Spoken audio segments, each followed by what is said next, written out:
RMJ Movie Reviews back again with an on-the-fly movie review of The Strangers, Prey at Night. Well, you know, I'm a horror fan like I always said.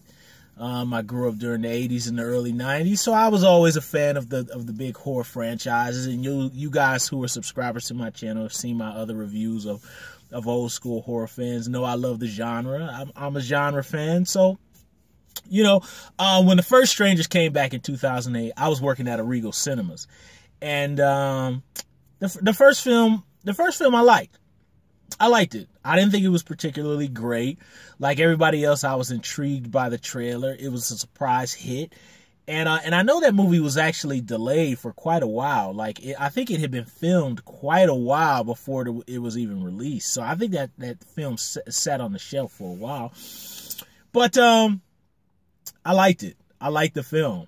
You know, I liked the fact that it had a nihilistic ending. It left a lot of things unanswered. Okay, fine. I know they had been talking about a sequel for a while, so I wasn't sure if a sequel was ever going to happen. But then when I finally saw the trailer for this a couple months ago, my feeling was kind of, why? 10 years is a long time. You know, it'd been quite a while since, I mean, when the last Strangers movie came out, I believe I was,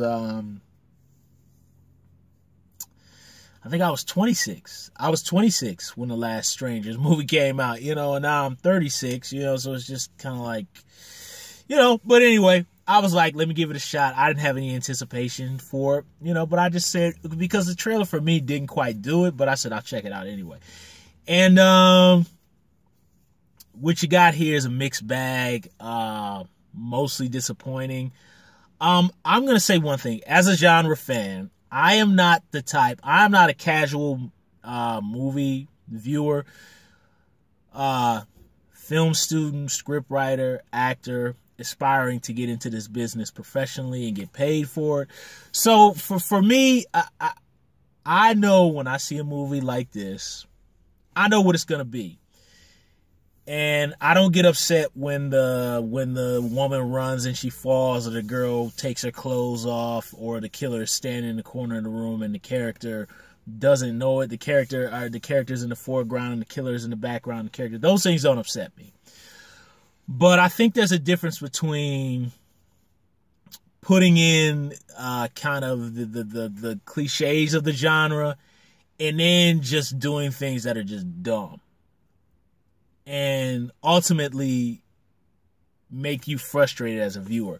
Now, I'm going to play devil's advocate here and maybe suspect that the filmmakers were intentionally pushing it in a direction where people do things that aren't smart for the fun of the audience to smack on purpose. Maybe.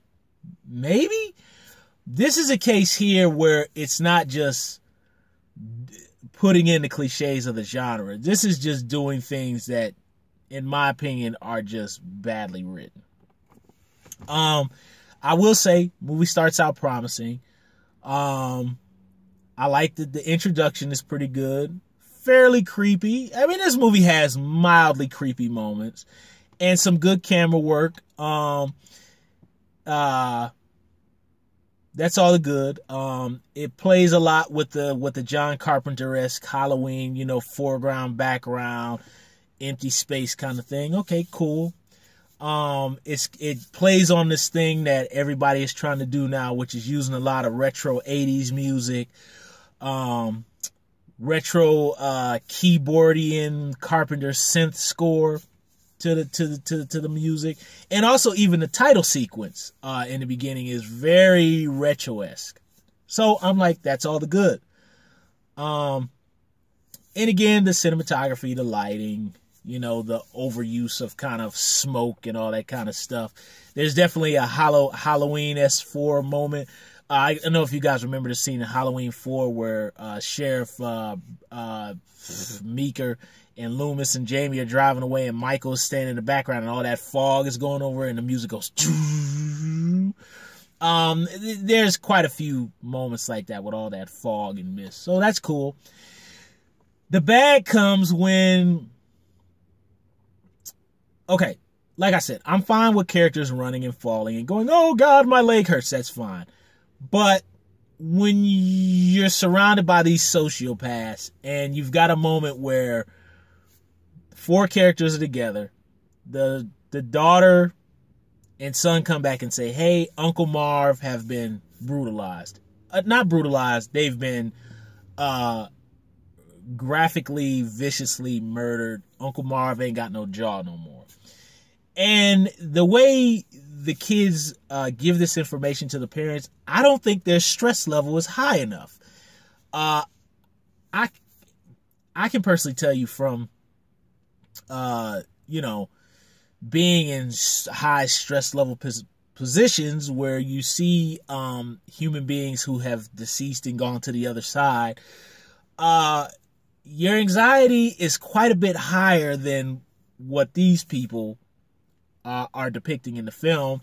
And I understand it's a film and it's not meant to be real, but I kind of would think that if a person's entire jaw was removed from their face and it was your Uncle Marv, I would think hysteria and screaming would be a lot higher than them going, Uncle Marv was killed, Dad. Like, really? Uncle Marv wasn't just killed. His whole freaking jawline was removed. Okay, so let's start with that, the way the characters communicate fear. It's definitely not high enough. And like I said, being in a position where I see human beings who have been deceased, the stress level was just not high enough, seeing the circumstances. Number 2, they separate. I understand we've seen that a million times. I'm okay with the cliches of the genre, but when it's so blatantly dumb, not halfway dumb, blatantly dumb, like, okay, Uncle Marv is dead, so you know what? Let me separate away from my family. Like, come on. That's not just hitting the tropes of the genre. That's just not good writing or direction. Another thing. So one of the strangers attacks mom and daughter. Mom helps daughter go out through the roof. So she's still staring as the stranger character bursts through the door. She clearly feels the stranger person right up on him. And she doesn't even try to defend herself. She just keeps staring at the daughter. Go, honey, go. No! Fight or flight. If a crazed sociopath is right up behind me with a butcher's knife, this is going to be a fight to the death. Of course, I'm going to be terrified, but as I'm getting stabbed, there's going to be some fighting. You can watch an episode of the first 48 where there's at least fighting and defense against. You don't just take it and go, go, honey, go, honey. Like, come on, man. And there's tons of scenes like that that are just stupid. Another YouTuber reviewer who I really like, I forgot the gentleman's name, but I'm a fan of his channel. He pointed out how there's a scene where one of the stranger characters is stabbing somebody. The brother character, Bill Spaceballs Pullman's son, Summersby, comes in to save his sister, and he goes, leave her alone. And I thought the gentleman was exaggerating, but it's really as goofy as it sounds. He's got 6 bullets in the gun. Now, okay, you ain't got to do nothing but pull the trigger. We don't have to be a trained FBI specialist to do this. He popped her. Come on. She's already shown she's killed mom. She's killed Uncle Marv. Dad is about halfway dead off in the truck somewhere. These people are violent. There ain't no stop. It's when you see her stab my sister, the gun is being pointed at her, and her brain is going to be splattered all over the floor instantly. There is no thought. Stop. No.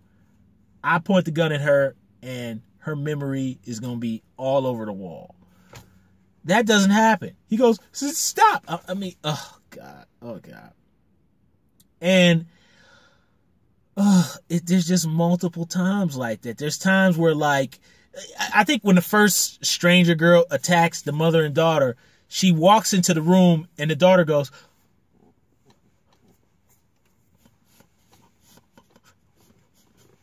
Mom. Mom! I'm screaming. I'm shouting. I'm going to go berserk if a person in a mask got a knife and mom is back. Mom! I'm going to go berserk. It's just, I'm sorry. It's just, even for the genre, these moments are so implausible. And ultimately, that's why I can't give this movie a pass as a genre fan. I just can't.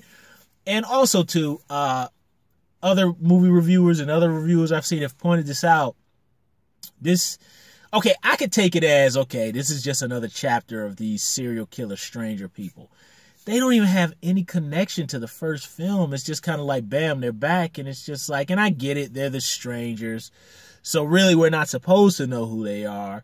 It's kind of supposed to be Halloween-esque part one, where they're just these evil people who just go and do things. I would have liked to have had a connection to the first film. I think what this film loses is the fact in the first film, we didn't know that they were gonna potentially be violent. It wasn't until later on in the film that we realized they were violent. But in the beginning half of the first film, they're pretty much just threatening them, but it's not quite violent yet. This film, you clearly know off rip that they're violent, well, being that they killed Liv Tyler and Scott Speedman in the last movie. It's really just them making the characters so stupid, and so stupid just for the movie to continue, which ruins it for me. We could watch, I'd say the dumbness of these characters is to the level of Friday the 13th Part 8, Jason Takes Manhattan. And I like Friday the 13th Part 8, Jason Takes Manhattan, regardless of the false advertisement and the problems in the story. There's things that characters did in that movie that were just dumb. Like the scene where Jason pops out while they're in the tunnel and attacks the worker guy and the two teenager guys, and the guy like falls up against the wall and he falls in this awkward position. That is pretty much everything that happens in The Strangers 2. Like, there's that type of stuff. Like, just things that are just like, it doesn't look right direction-wise. A character wouldn't do that. A human wouldn't do that. It's just dumb. And there's just too much of it. And now I will say the only thing that rises this movie maybe a tad bit above is, like I said, the cinematography, the cool 80s synth track, the use of 80s music, a couple of the camera shots, a couple of the reveals. And I will say, I think the pool sequence is pretty cool. Implausible, but I think it's cool. In particular, there's a moment where the brother kills one of the stranger girls. And I thought that was a really good moment. And I think that moment is cool. There's slightly little cool things here and there. But it's just the characters are just too stupid. And it's too stupid not for the reason of the story or the genre. It's too stupid just so that they can just prolong a scare sequence. So ultimately, I can't recommend The Strangers 2. I mean, it's too implausible even for this genre. You know, I could honestly say, I'm trying to think of a movie that's definitely at its worst. I'm gonna go really, really, really bad here. I can sit up here and tell you guys that it got so stupid for me that I might almost rather watch Halloween Resurrection than The Strangers Pray at Night. And that's really mean. Can't recommend this movie. Thumbs up the video, subscribe to the channel, share the video, leave comments down below about The Strangers Pray at Night. And don't forget to hit the little bell. They should have just left this one alone. Or this should have went straight to the Sci-Fi channel, because this is pretty much like Vacancy 2. RMJ Movie Reviews. I'll see you soon.